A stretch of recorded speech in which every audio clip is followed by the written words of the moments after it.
Welcome to Methamphetamine. Today I'm going to introduce some formula and advanced knowledge which your school may not teach you. And let's start. The first one is the inverse trigonometric derivative.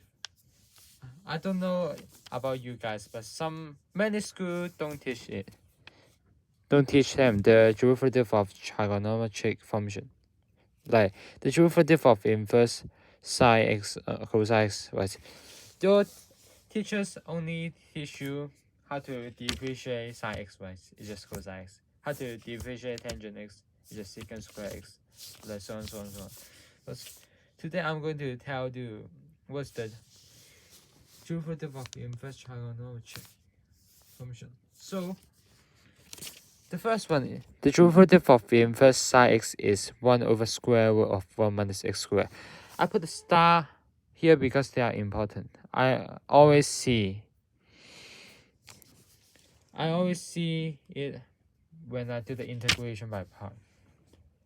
Like x times inverse sine x or something. Or even, I always see this. The number 2 is the derivative of inverse cosine x is negative 1 over square root of 1 minus x squared. And number 3, the derivative of inverse tangent x is equal to 1 over 1 plus x squared. I always see this too. 1 over 1 plus x squared, this form. When you do some integral, you see this form. Let me give you an example. Like the derivative of 1 plus x squared, but we have a x squared here. To do this integral, I'm going to add 1. Add 1, but minus 1 at the same time because it will change the whole thing if we don't do that. So 1 plus x squared minus 1 over 1 plus x squared. So you can split it to two fractions. 1 plus x squared over 1 plus x squared. They cancel each other out, so you can get 1 dx. And then put a negative outside, so you can get 1 over 1 plus x squared dx. And your integral is just, the integral of 1 is x, and then minus this integral. We know the derivative of inverse tangent x is 1 over 1 plus x squared dx. Square, no dx. And so the integral of 1 over 1 plus x squared is just inverse tangent x, right? Don't forget to put the c, and that's our answers. So you're able to do some inverse integral. And I think this is easy for you to remember them, right? The derivative of inverse sine x is 1 over square root of 1 minus x squared. The number 2, you just need a negative sign here because it's a cofunction of sine. You just need to put a negative. You see, secant and cosecant. Derivative of cosecant, inverse cosecant x is equal to negative 1 over x times square root of x squared minus 1. This is kind of hard to remember, right? But try your best to remember them. But we seldom see them, so I don't put a star. I don't put a star near them. We seldom see them. The derivative of them. And then derivative of inverse secant x is 1 over x times square root of x squared minus 1, positive.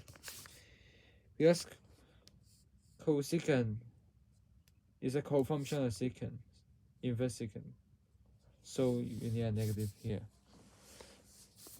And then the derivative of inverse cotangent x, and again, cotangent is, or inverse cotangent is a cofunction of tangent, so you need a negative. So how can you show this is true? So we let y is equal to, for example, y is equal to inverse sine x here. So you know the original sine y is equal to x, right? Sine y is equal to x. Wait a minute. So you can draw a triangle here. Triangle, and then our angle is y, right? And then y and sine y is just hypotenuse over adjacent is just 1. So what is this length? By Pythagorean theorem, you get 1 square root of 1 square minus x squared. So it is 1 minus x squared. Here we can take a derivative on both sides. Derivative, because this d dx, d over dx, right? So you get 1 here, and then first you get cosine y here, but don't forget this is dy dx because of the chain rule.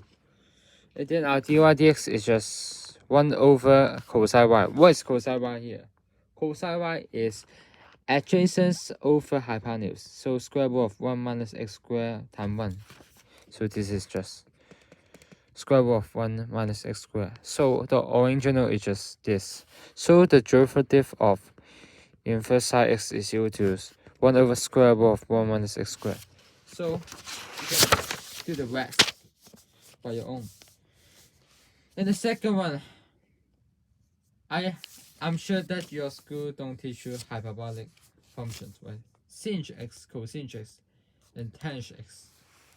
100% or 99% they don't teach you. The derivative, and the first one is derivative of sinh x. We pronounce this as sinh or hyperbolic sinh, hyperbolic sine x. You can pronounce this as 2 ways. And the first one, derivative of sinh x is very easy, cosine x. So number 2, derivative of cosine x, but this time is sinh. You may ask me, wait, cosine is a cofunction of sine. Why we don't have a negative here? You will see why.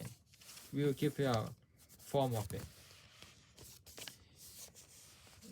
Because this is hyperbolic version, so I don't care about the cofunction or something. So this is just positive sinh x. And derivative of tanh x is easy, sinh square x. And number 4, derivative of cosecant x is equal to negative cosecant x cotangent x. Very easy, right? For number 5, the original derivative of secant x, you get secant x tangent x, right? But this time you will get negative sign here. And the rest are the same. But you need an x here because this is hyperbolic version. Trigonometric, right? Negative secant x tangent x. Negative sign, be careful. And number 6 is the same as the original. Just derivative of cotangent x is negative cosecant square x. So we skip to inverse hyperbolic derivatives. So the number 1 is the derivative of inverse sinh x. This is equal to 1 over square root of 1 plus x squared. This is the hardest one ever. Hardest one. I think this is hardest one to memorize them.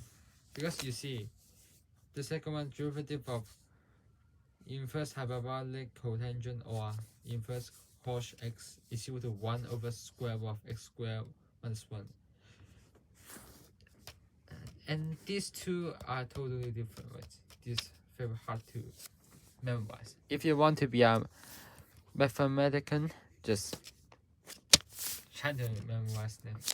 And number 3, derivative of inverse tangent x, inverse hyperbolic tangent x, or inverse tangent x is equal to 1 over 1 minus x squared.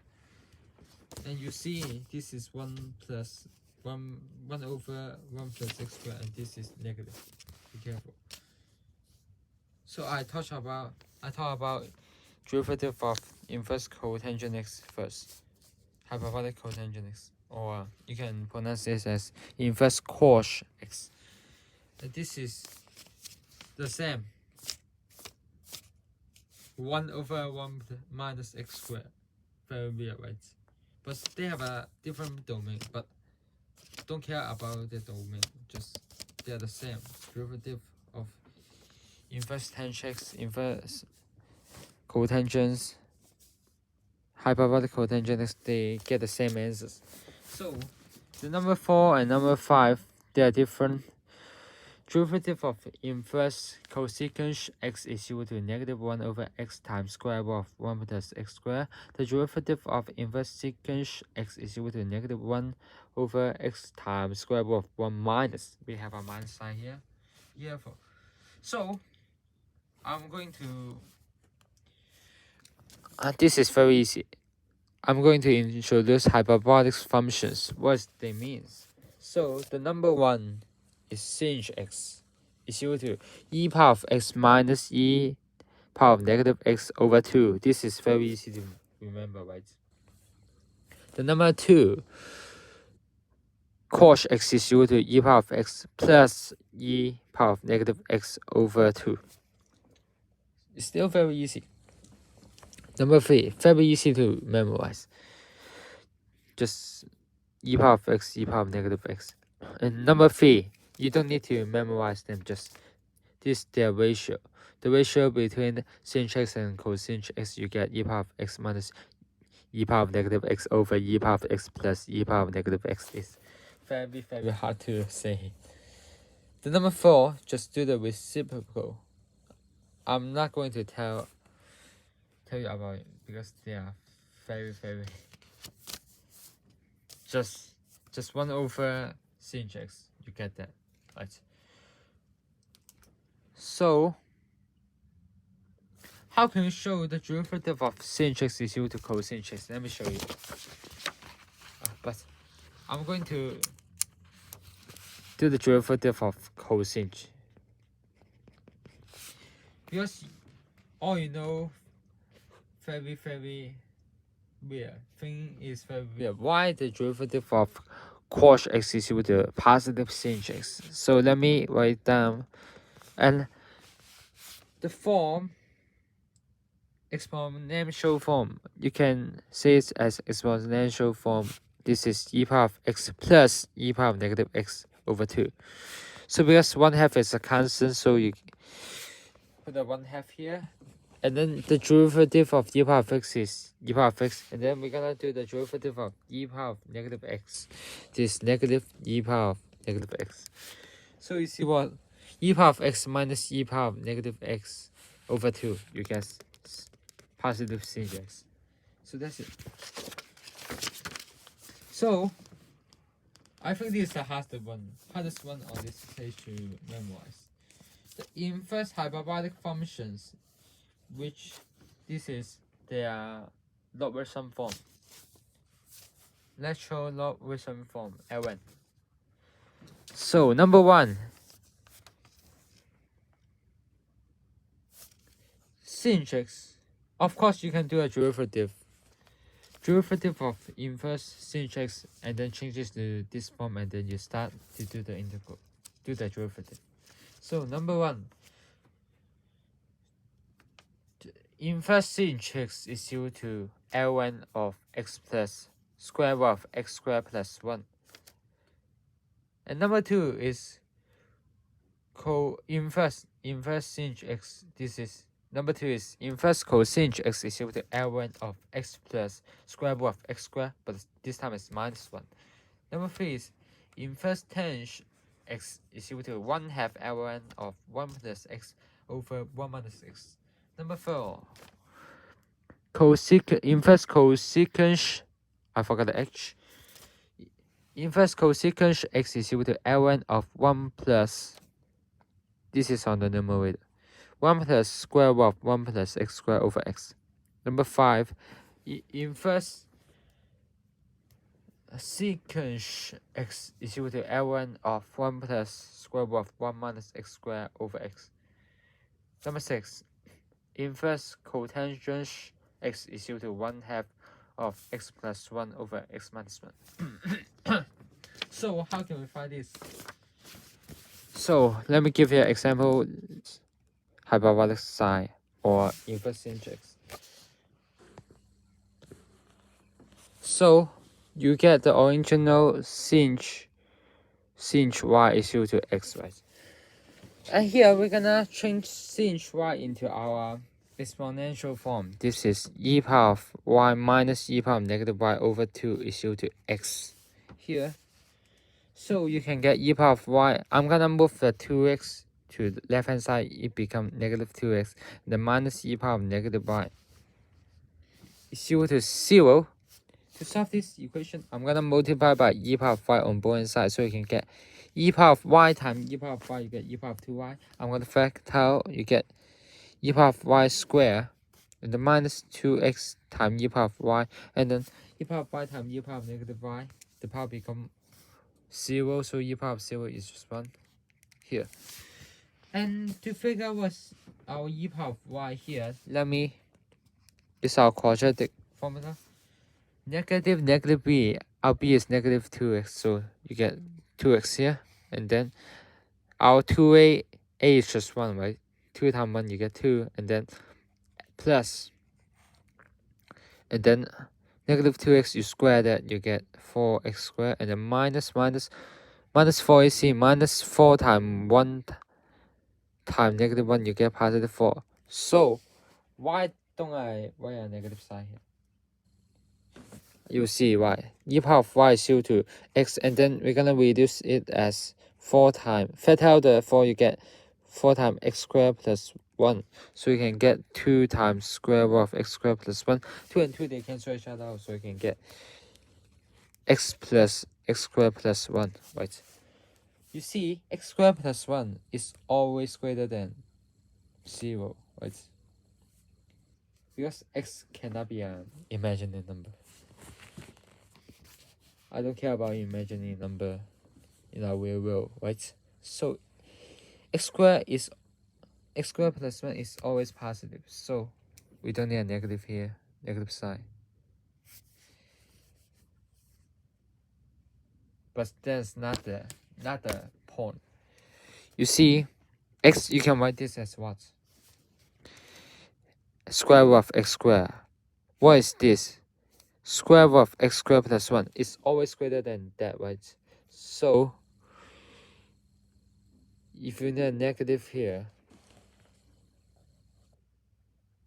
so you can just wait a minute. If this is negative, what will happen?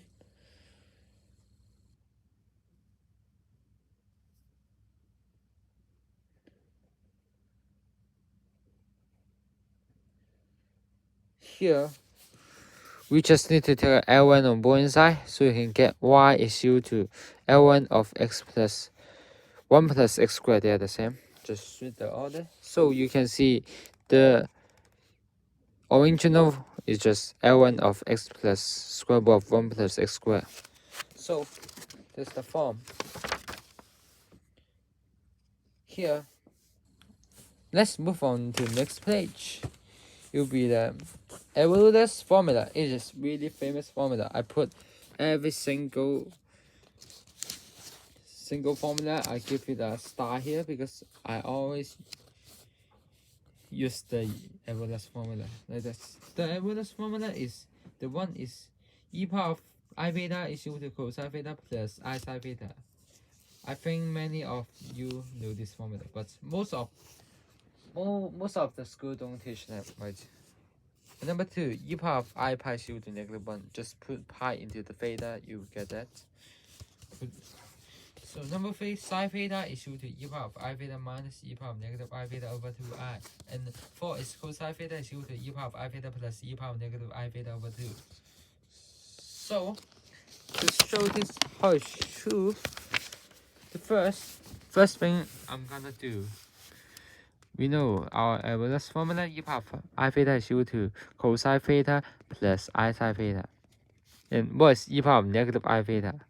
Just e power of I times negative theta. So cosine of negative theta, you get cosine theta because this is an even function.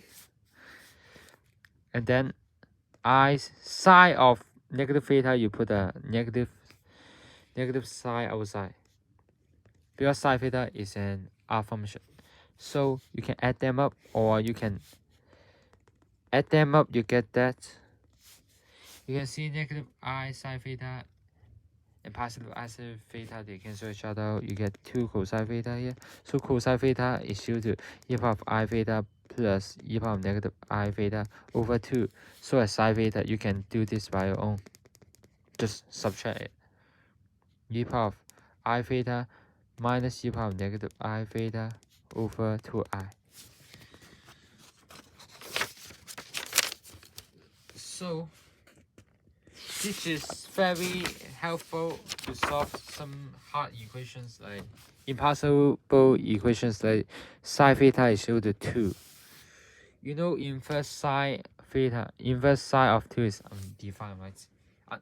But it is only undefined in the real world. But we actually have answers in the compressible. We're gonna change this to e power of I theta minus e power of negative I theta over 2. Just keep doing. It has many answers.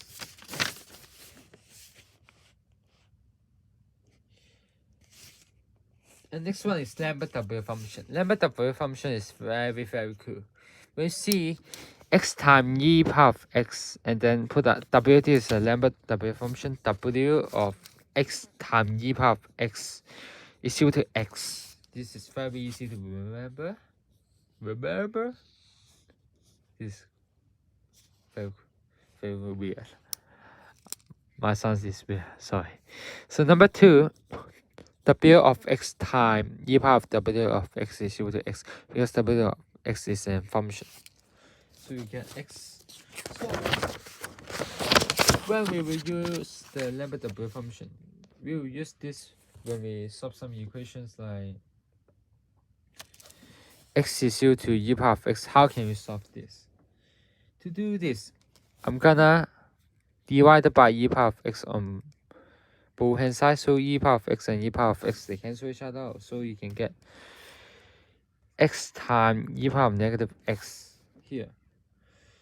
I don't have a negative sign here to match the Lambert W function. What shall I do? Just put a negative sign here, and then don't forget to put a negative sign on both hand sides, so you can balance the equation. So you see this is our x and this is our x. So you can take a Lambert W function here,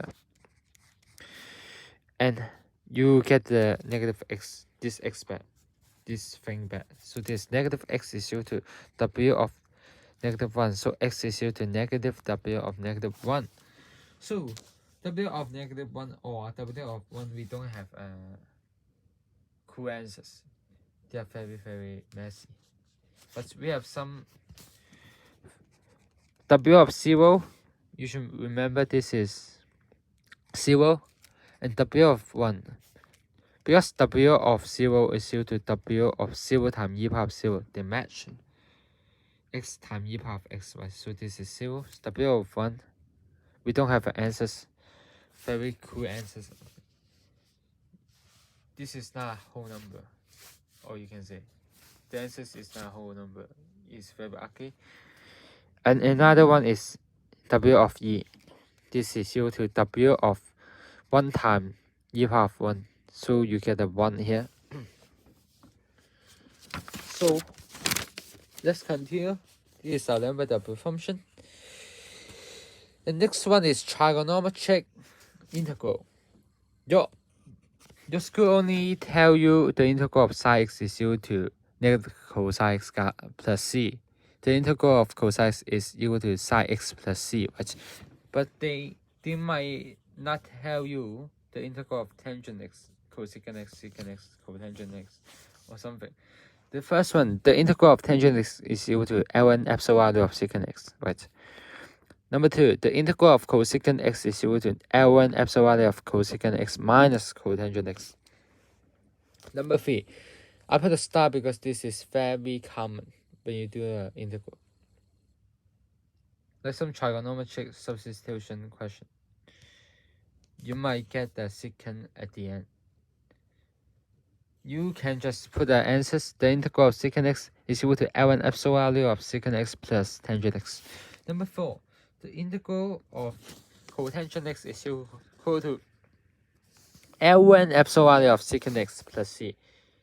Number 5, I always see this secant power of x, secant power of 3x at the end when I do some integral, trigonometric substitution integral. Use secant power of 3x is equal to 1/2 secant x tangent x plus 1/2 L1 epsilon value of secant x plus tangent x plus c.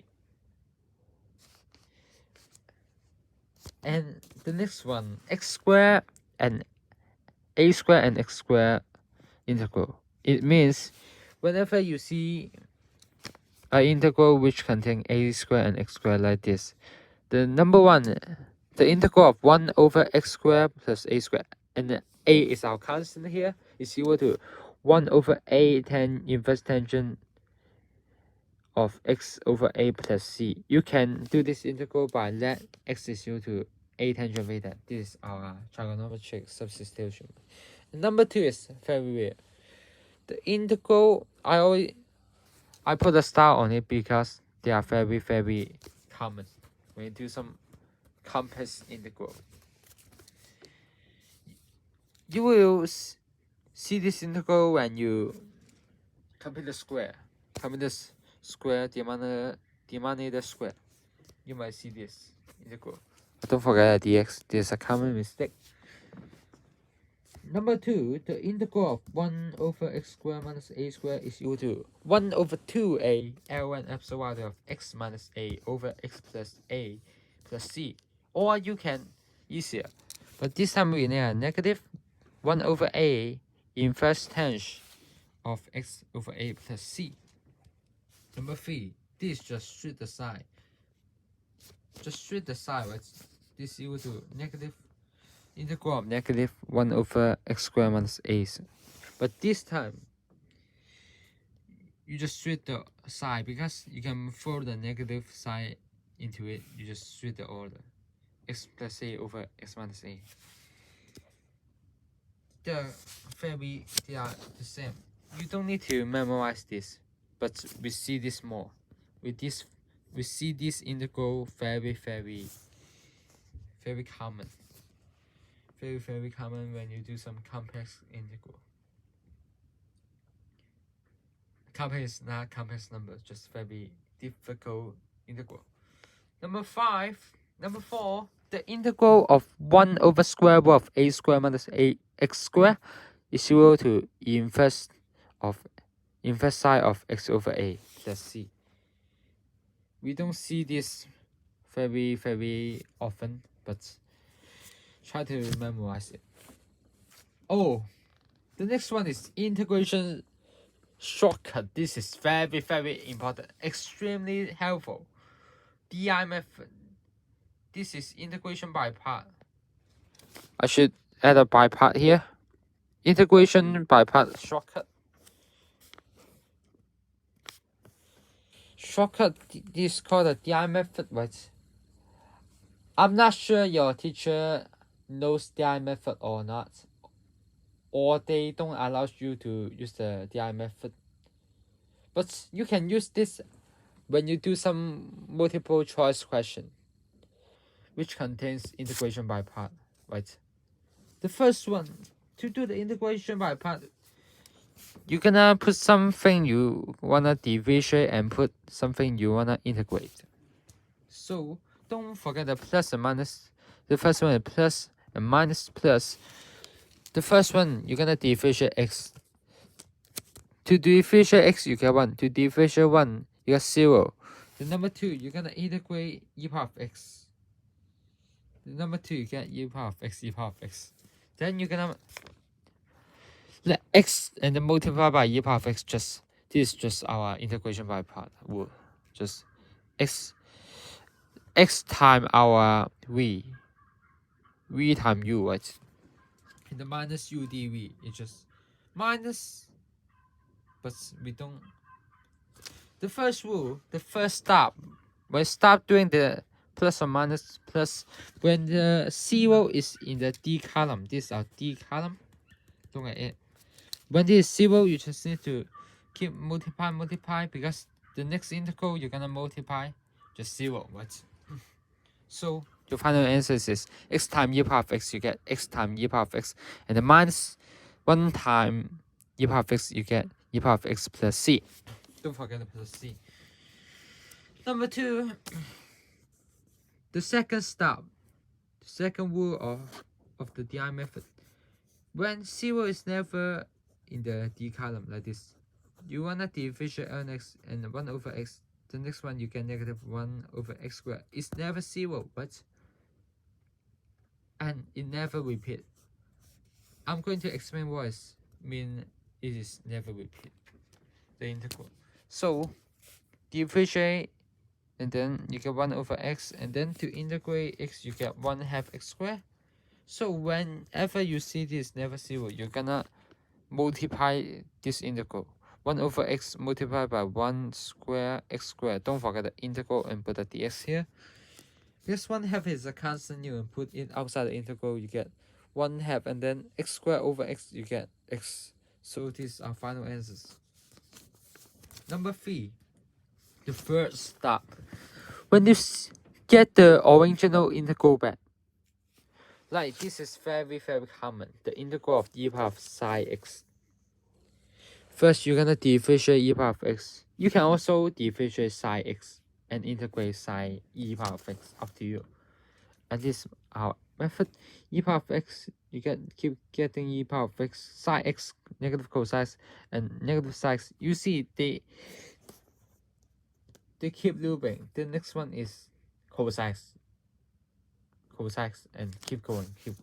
Just whenever you see this time that they repeat the original, be sure this is a positive sign, this is a negative sign. The integral is negative times e power of x psi x. They repeat. You can just add the original back, you get 2 of this. So you just divide by 2, you get that. These are final answers. Be careful, if this is a positive, the original and this will cancel each other. You may do it wrong. Be sure this is a negative sign, so you can add the original to cancel each other. I'm not going to explain this first. I'm going to explain some tricks you're going to use in your school. Yes, the definite integration by geometric way from x is equal to negative a. This definite integral from x is equal to negative a to x is equal to a. This is a semicircle form, and this is not a formula. This is not a formula. I'm going to give you an example. The integral of negative 2 to positive 2 is the square root of 4 minus x squared dx. I'm going to do it by the geometric way. This is our x-axis and this is our y-axis. The graph of this is, how can we let y is equal to 0, right? X going to get negative 2 and positive 2. Just put it here, negative 2 and positive 2. Because this is a semicircle. And if this is an integral, we always just want the, because the original you get x squared plus y squared is equal to 4. This is our circle formula. X squared plus y squared is equal to 4. You just need to y squared is equal to 4 minus x squared. So you can take a square root. But as I mentioned before, we don't want a negative area. We always don't want a negative area. Just give it a positive here. So you see, this is the only one you're going to find. But consistent, you can see the integral, the original is tell us to find the integral of this from negative 2 to 2. This also, the function is also negative 2 to 2. So you can get the area of this. It's just 1/2. Because this is a semicircle, because semicircle you need to multiply by 1/2, and then the area of circle is pi, and r is 2, and square that, so you can get 2 pi at the end. Another example is harder. -1 to 1, and then 4 minus x squared. I'm going to use this graph once again. And here, this one is an r function, an even function. So we can change this to 2 times 0 to 1, and then 4 minus x squared dx. Why this is an even function? Because if you put -x, you can get that back. Get the original function. So so the original we're gonna find is 0 to 1. Right?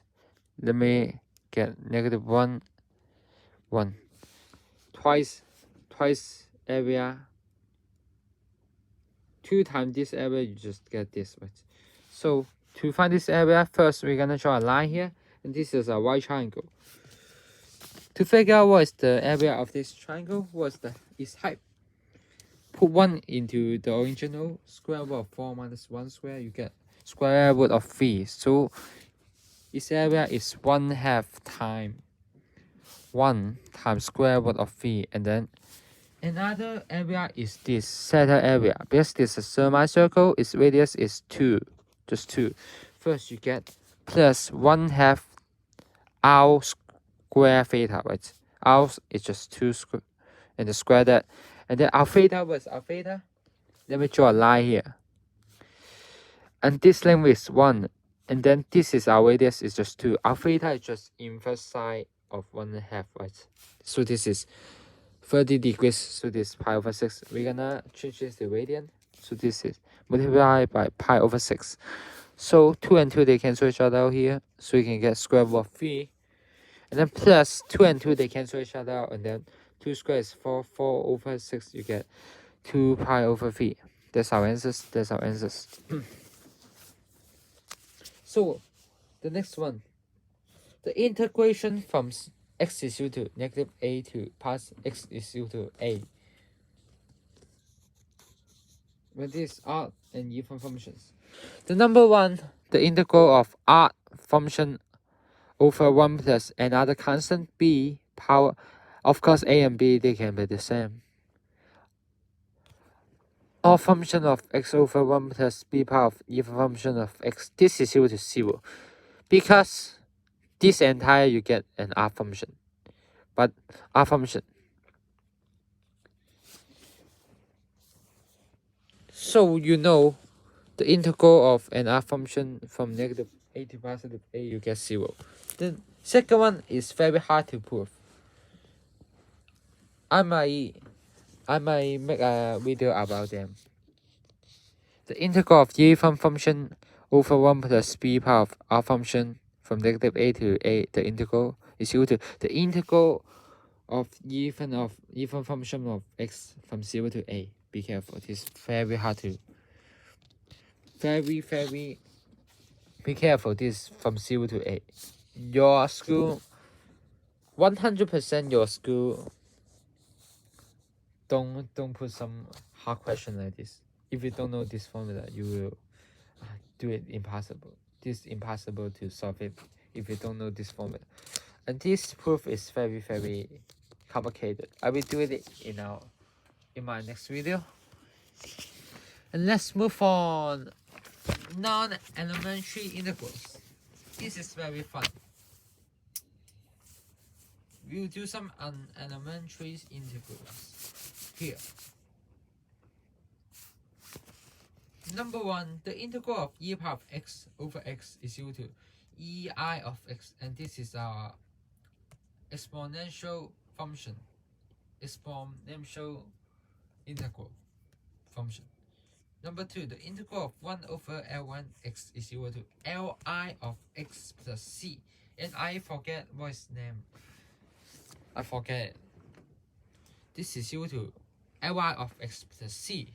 Number 3, the integral of Ln of 1 minus x over x. This is equal to -Li2 of x plus c. And Ly2 is called polylogarithm. Ly2, and we need a negative sign here. And number 4, the integral of e power of negative x squared. This is equal to square root of pi over 2 times ERF of x plus c. And ERF is our error function. Number 5, the integral of e power of x squared is equal to square root of pi times ERFI of x plus c. And ERFI is called imaginary error function. Number 6, the integral of sine x over x is equal to si of x plus c. This is called the sine integral function. I remember. Number 7, the integral of cosine x over x. This is equal to ci of x plus c. This cosine integral function. Okay? You see why the integral of tangent x over x is not ti of x, because ti of x we don't have this function. So that's it. So number 8, the integral of sine of x squared is equal to s of x. Again, I forget what's their name, but if you put this integral on Wolfram alpha, you get square root of pi over 2 times s of square root of 2 over pi times x plus c. Because Wolfram alpha want a constant inside this s, so up to you. I recommend just s of x. And number 9, the integral of cosine of x squared, you get c of x plus c.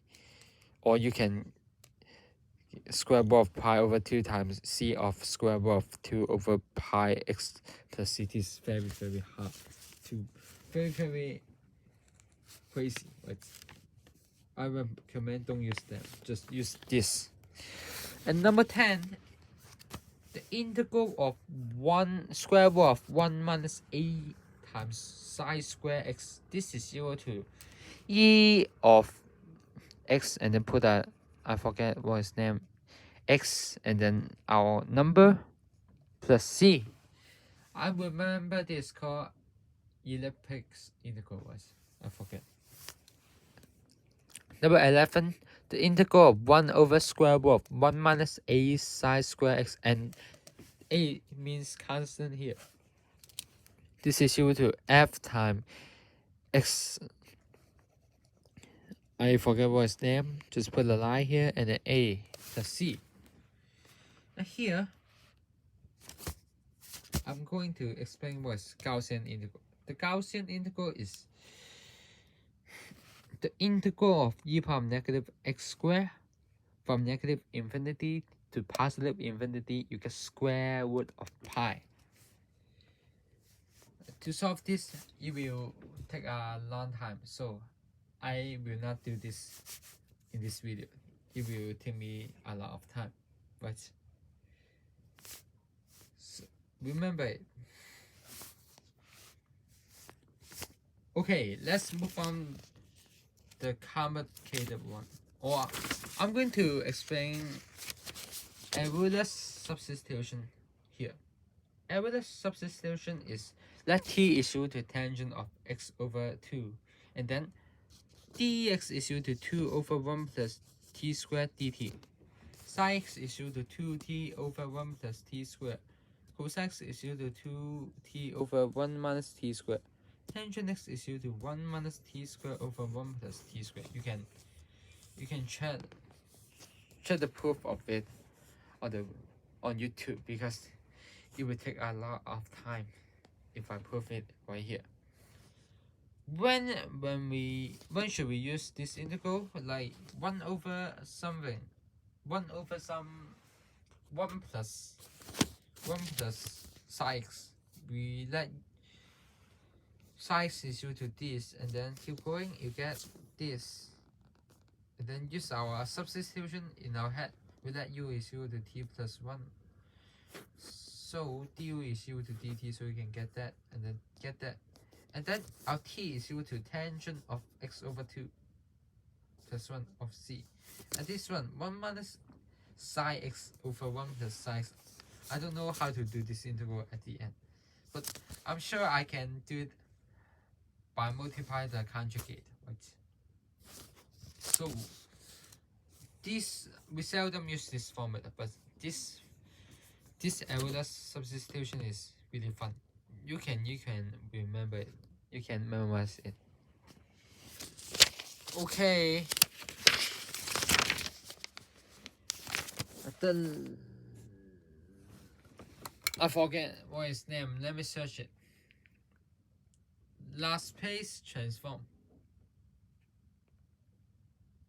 Laplace transform. I spelled it right. Laplace transform. First, you put a L here. This right as this L, and then put a break parentheses. F of t. This is our function. This is equal to the integral of from 0 to infinity, and the e power of negative st, and s is a constant here, and then time. No, s is not a constant. This is, I forget what its name, but e power of negative st times our function f of t dt. Here is an example. The L, I like to pronounce it as Laplace. I remember it's called Laplace. Laplace of 1 is equal to that. You keep going, e power of negative st times 1, and then you get this. And here is the fun part. We're gonna put infinity inside and 0. 0, we don't have any. If we put 0 inside the t, you just get e power of 0, negative s times 0. So negative 1, e power of negative 0 is 1, and then 1 over s times 1 is just 1 over s. This is the final answer, but we have an infinity. What is if s is greater than 0 here? If s is greater than 0, so negative s times infinity, so you just get, because s is a positive number, so you can get a negative infinity here, and then we don't want this s to be smaller than 0, because if s is smaller than 0, so t will be, this entire thing will get infinity here. We don't want infinity in our Laplace transform, so do that. And the last answers, be sure you need to write the domain. S should be greater than 0 to make this thing to be negative infinity. 1 over s. S should be greater than 0. And the last part is the hardest one. The factorial definition. This is the coolest one. We know x factorial is equal to gamma x. No, this is a pi function, pi of x. This is also equal to the gamma of x plus 1. So this is the definition of the pi function. Pi of x is equal to the integral from 0 to infinity, and then t power of x times e power of negative t dt. And then our gamma function, the gamma of x plus 1 is equal to the integral from 0 to infinity t power of x minus 1 times e power of negative t. Here is the example. This is a very popular question.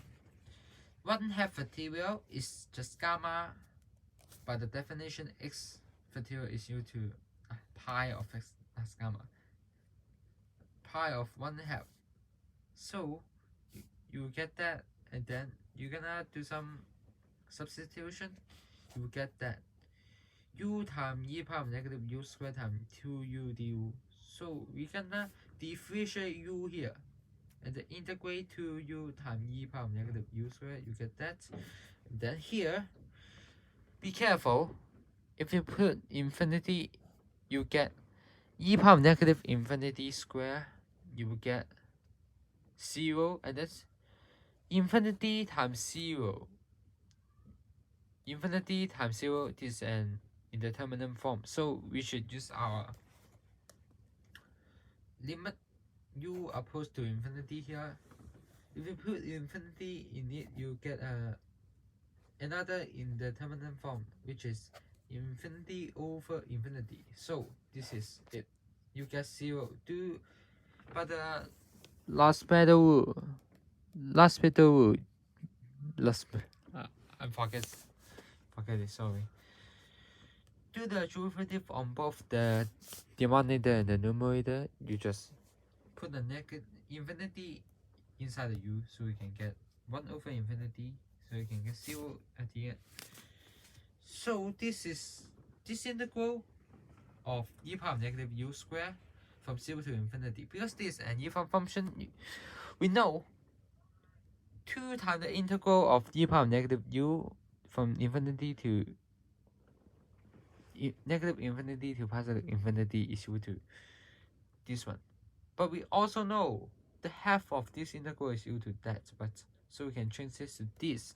And this is just our Gaussian integral. This is the square root of pi. So your overall answers, you get square root of pi over 2. So that's all our formulas. Or formula if you want to be a mathematician. And peace out. It's really cool. If you want to take a photo, you can take it. Peace out, no?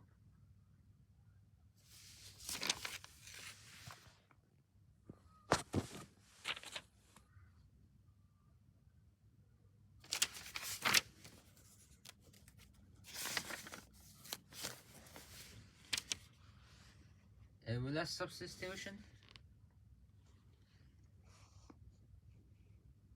And here, the last one.